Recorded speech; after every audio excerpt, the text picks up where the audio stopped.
So what's up, society? Today I have my cohort member, my colleague, my friend, my daughter's friend, Maddy here today. So this interview must be a little bit more chill and relaxed. And so, first off, introduce yourself. Tell them what you want them to know about you. Sure, I'll do the classic grad student kind of introduction. Okay. So my name is Madeline Williams. I'm a third-year graduate student here at the University of Georgia.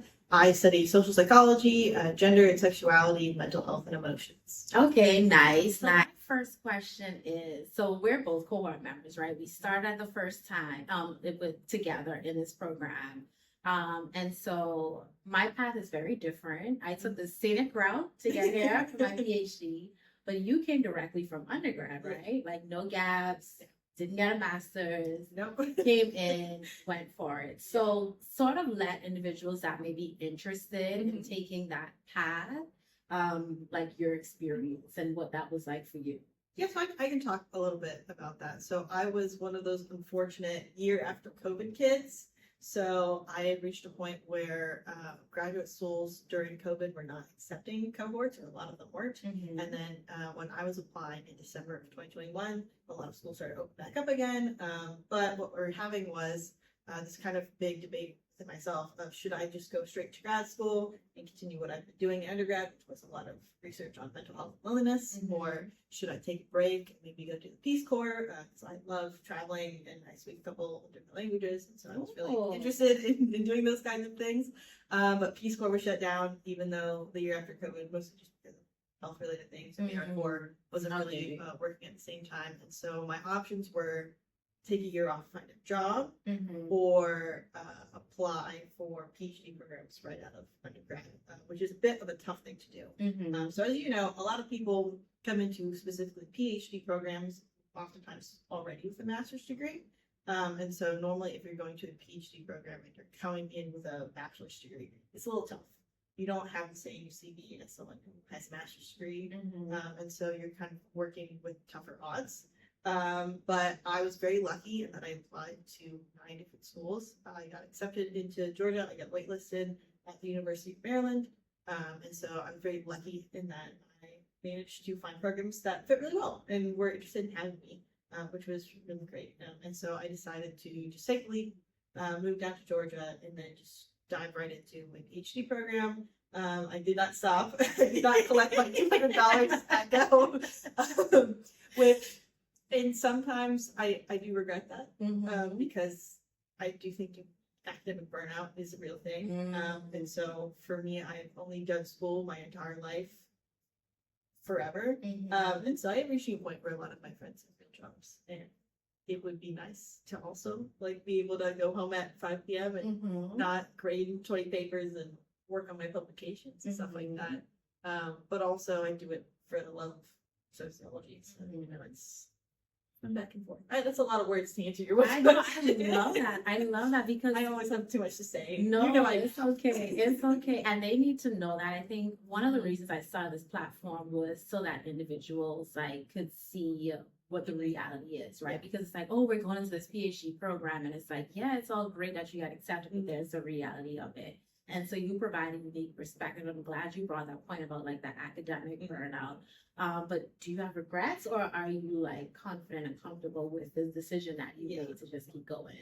I think that I'm proud of myself for doing it because I am the first person in my family who's ever gotten a graduate degree, and my parents, my grandparents are more recently the only people who have been to college in my family, and so I would be the first PhD ever in my family, which is it's nice for me coming especially from a immigrant family where a lot of my family did not come from the U.S. So it's really nice to be able to show you can do things further education for further generations and making those leaps and stuff like that. But also at the same time, I'm really tired all the time. I'm so exhausted. I don't know if you can see the bags in the mind. I can. You look good. You look good. Thank you. It is a job, and I say it's a job because being a graduate student is being half a student, half an employee.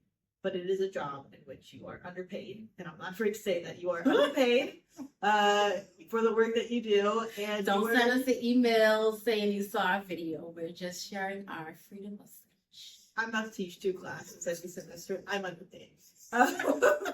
But I mean, that's the reality of the situation. You are a half student, half employee, so you get paid like a half employee. So, you know. Right. I make roughly, I think, depending on the year, it changes. Mhm. 20 some years, $25,000 every year, Mhm. which is not sustainable. Mm. And so that can also be tough because a lot of people after undergrad are reaching a point where they're like, I would love to go on vacations and be an adult, go see the world, do things. I can rent a car, I can, I can vote, I can do all these things. And as a grad student, we're very limited with that. I can't really go on vacation that often. You will not see me running around spending lots of money because I don't have that. And so it can also be a fairly isolating experience. And I think a lot of people don't talk about that. That, like, yes, I have colleagues, I have a cohort that's lovely and wonderful, and I hang out with you all the time.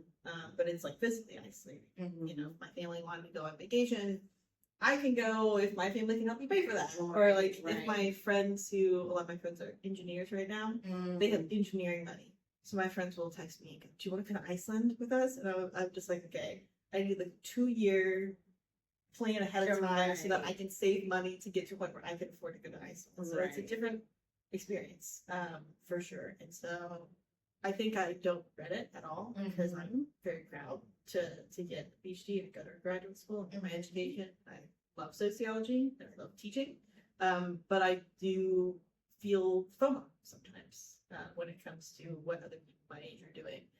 And in graduate school, it kind of feels kind of like COVID did, where it's just like pause. Your life pauses for 6 years, and then you pop out when you're 28, and then you have to, be an adult. Right. Man, that's so good. So what are the languages that you speak? I speak Japanese and I speak German. Really? Not well, but enough. So some of my family is from Austria. Okay. So they speak German there, and then some of my family is from Taiwan.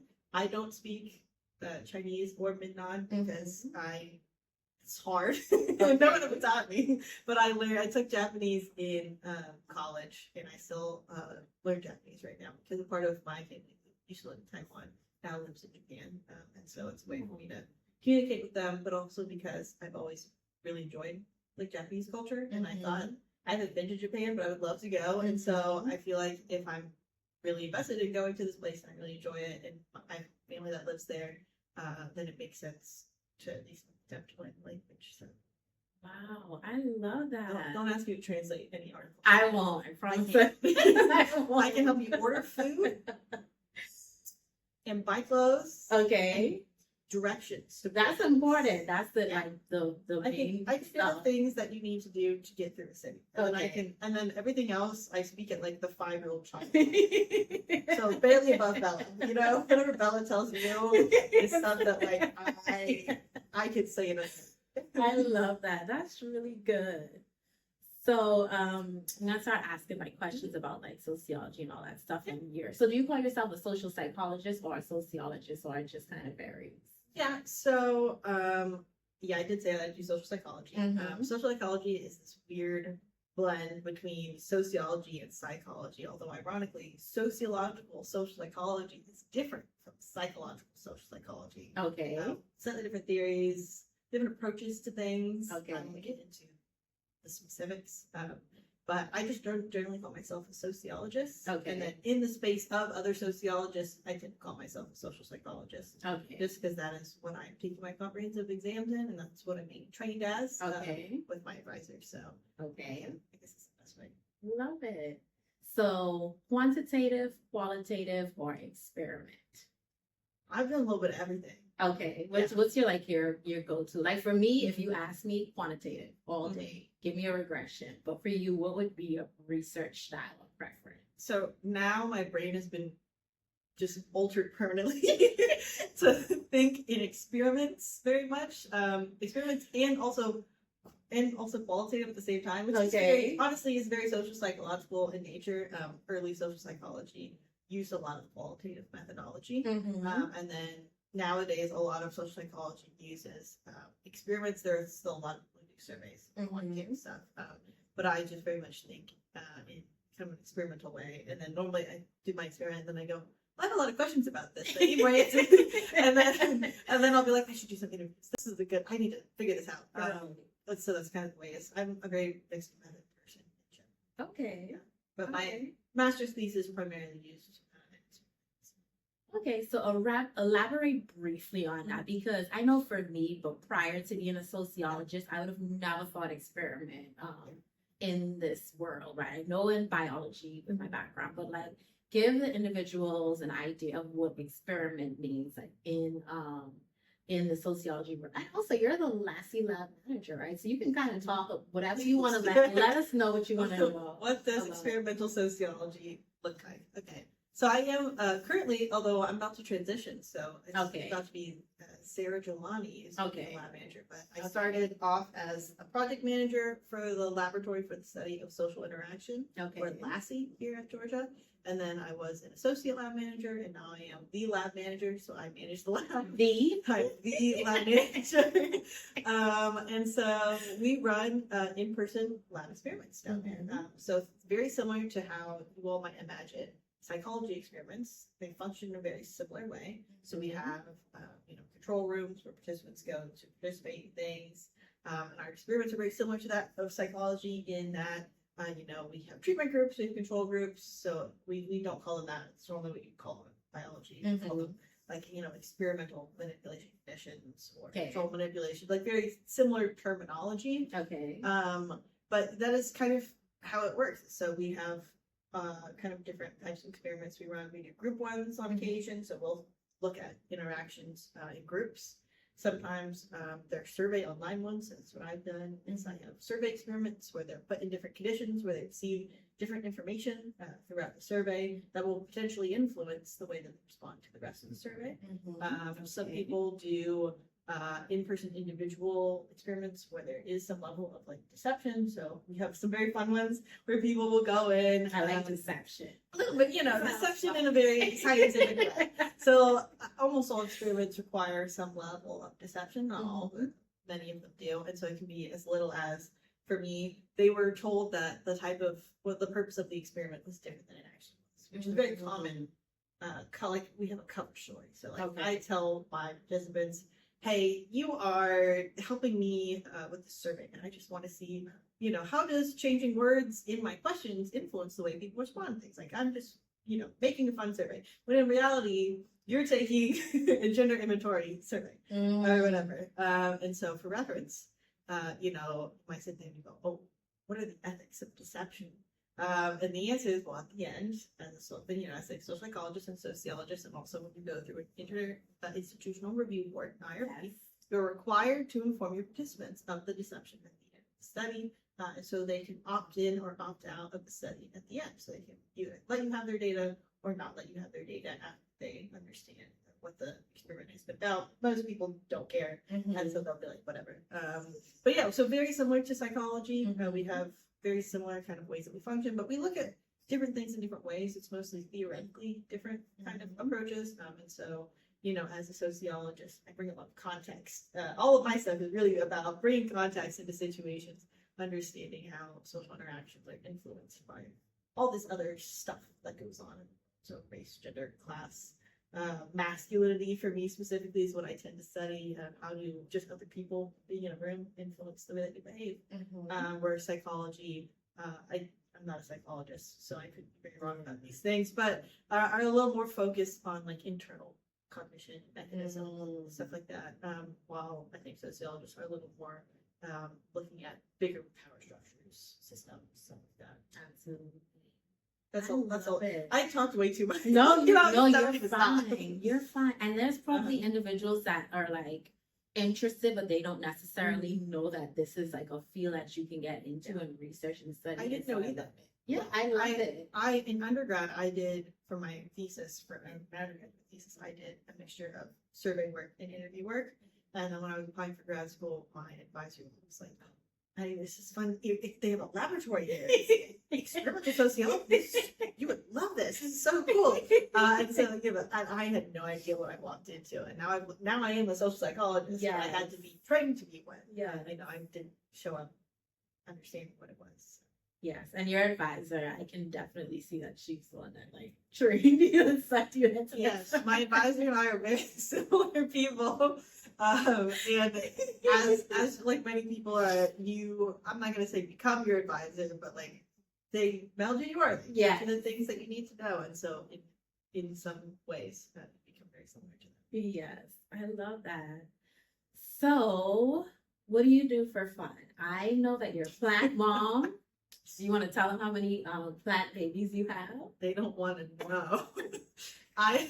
In my 2-bedroom apartment, I think that I have 60 plus plants because I have a problem. And I do think it's just I like to understand and know things, and like it's just part of who I am. And I never really understood or knew anything about plants until undergrad, and I was like, "This is nice. I like having a piece of the outside and inside. This is great." And then I was horrible at keeping plants alive, and like keeping plants alive takes a lot of knowledge and effort and research, things that I do in sociology. And now I've reached a point where I do not kill my plants anymore. Thank God. My plants live. But this is also why I have 60 of them, because they don't die anymore. Right. So like I have all these plants, and then I don't kill them. And then I buy more plants. And then I learned that you could propagate plants. So I can take parts of my other plants and make more plants. And now it's a problem. So if you want to plant, it's a healthy problem. So you know what? That's what I like to tell people is I could have a lot worse problems. Exactly. Grad school, I could be doing some other things, and I am not. You know, my one problem is having too many plants. That so be it. Absolutely, and does it help to like relax you, like being away from like research, like you can focus on this in another way? Is that like your thing, like your I'm comfort? I have terrible work-life balance. There's no separating me from research. Okay. Mostly because my like desk, my office is in the living room, and so my house is just like I don't have a separate space. Like I don't work here and then go home and do nothing. Right. I just work constantly because it's just kind of how my brain works. Right. And so I'm not a good person to ask about work-life balance. Okay. But I enjoy having my plants, and I think it's like a nice ritual. You know, every weekend when I have to go and like water all 60 plants, I gotta repot them, and it makes it. I am a very outdoorsy person, and so being able to like, you know, not in a weird cringe way, but I love like, you know, digging into some butt of the plants, repotting some plants, and I just like having pretty fun, alive things in the house, and I really enjoy watching them grow and develop. Because it means I'm doing a good job, which I appreciate. And I also have the benefit of having a dog who doesn't care about my plants at all, which means I can have all sorts of plants. But yeah, it's a fun like ritual thing to do. I do find it very calming. Right. And I do like to joke that I just buy a plant every time I have a mental breakdown. So that means you had multiple. This is over the course of several years, though. You know, I've been keeping the plants alive for at least 4 years at this point. So, you know, if we did the math, we'd buy 60 plants by 4 years. I'm only having you a little bit of a problem for you. It's grad school. It's okay. Yeah. So a fun question, and we're gonna like wrap it up. But before I ask my fun question, is there anything that you want like individuals that may be aspiring social psychologists that are like interested in the PhD program, that are interested in studying topics like what you're studying, which can now be seen as like, ooh, I don't know, like, you know, funding and that's like stuff. You have 4 questions, right? So just whatever you want to conclude. I can start with my one main advice. When I have undergraduate students who ask me, should I go to grad school? This is the answer I give them. The answer is don't go to grad school unless you love what you do. Unless you sit there and you go, I love reading this article and researching. I want to do this on the weekend. Like, this is great. Because grad school is 6 years long. 5-6 years, depending on where you're going. 5 for me. 5, hopefully 5 for me. Grad school sucks a good chunk of your life out. And it is very easy to get very drained in grad school, to burn out in grad school. And so you have to have that deep love for what you're doing to push through that kind of stuff. Or else you're going to get halfway through grad school. And either A, if you're in a program where you're lucky to get a master's degree, like a terminal one, you can leave with a master's degree and you can go do something else. But if you're in a program where you're maybe not so lucky, you can get stuck in, sucky situations. Feel like you've wasted large portions of your life. So you have to be careful. And you have to make sure you love what you do before you do it. And I actually really advise that you take a year off before you apply for grad school. Okay. I didn't do that. And I think I would have benefited significantly from doing that. Right. Being able to go out and do those things that I see my mates doing now that I probably could have done in that year where I worked. But COVID didn't make that thing for me. So my final question is, what song are you listening to nonstop right now? Who's the artist? And then what's the name of their song? Okay, let's see.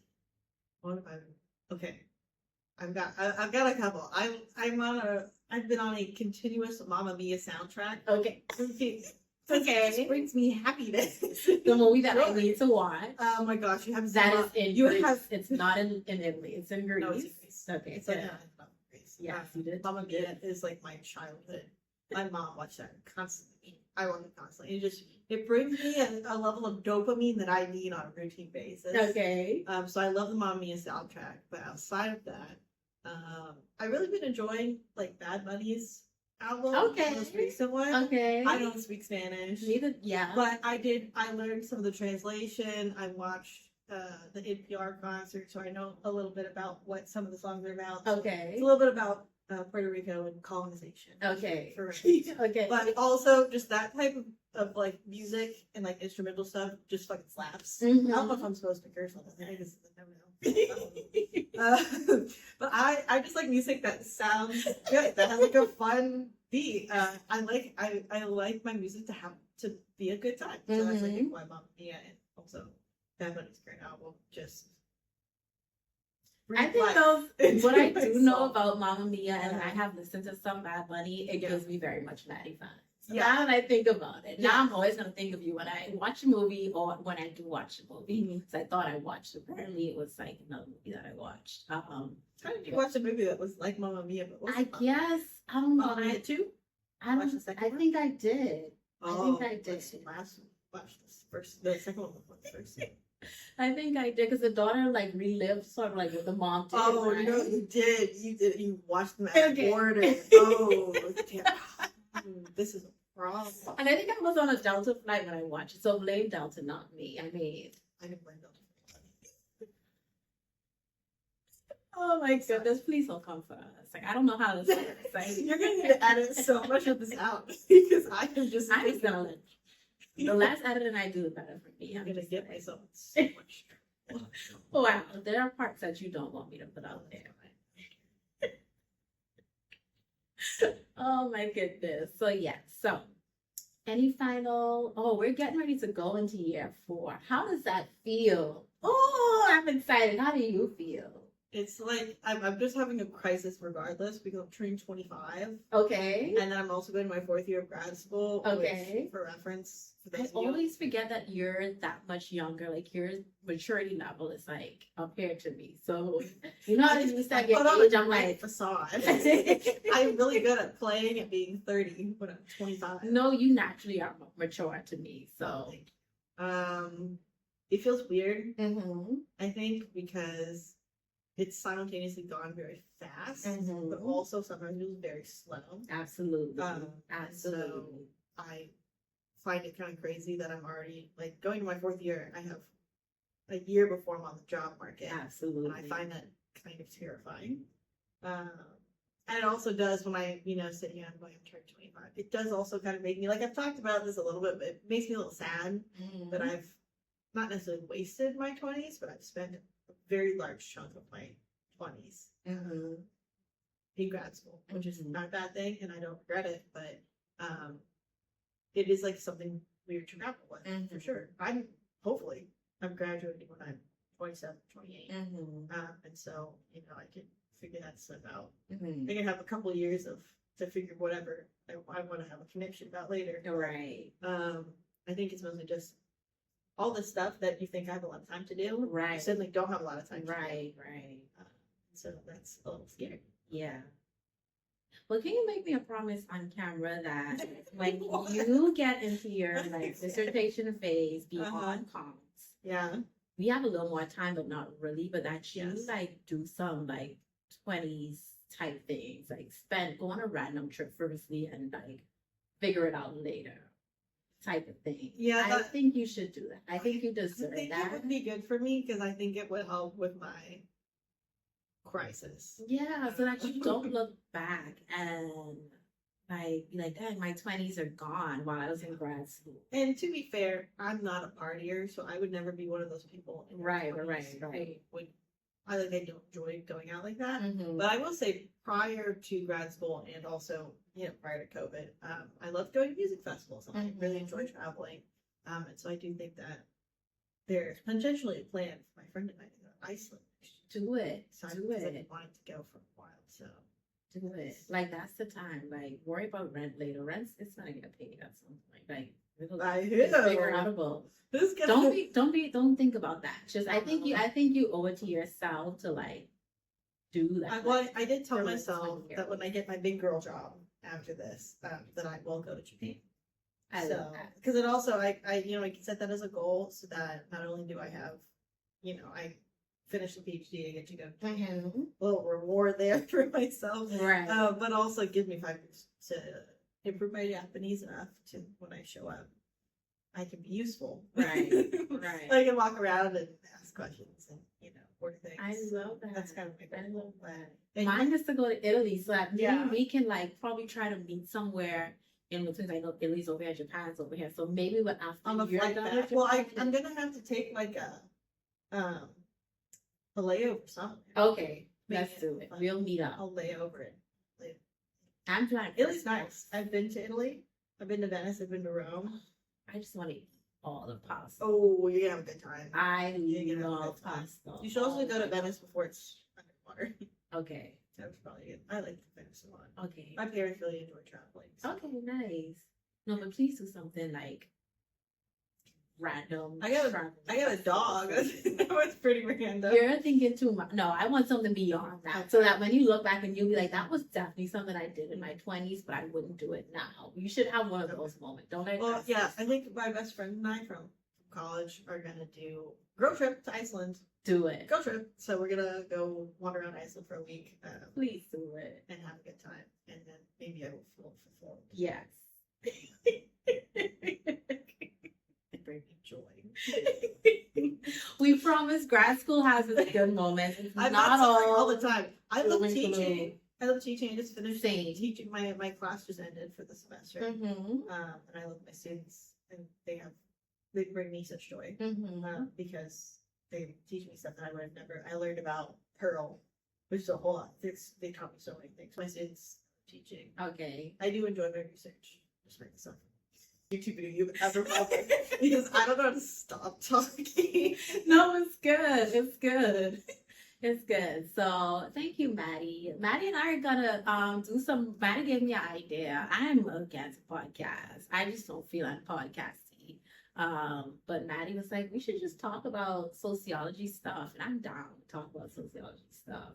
Just like an hour of you and me, or you and me and That someone was a long else. time, so I may ask some questions. and Girl, I Maddy could talk can for an hour by answer. myself. You just stick the camera out, man.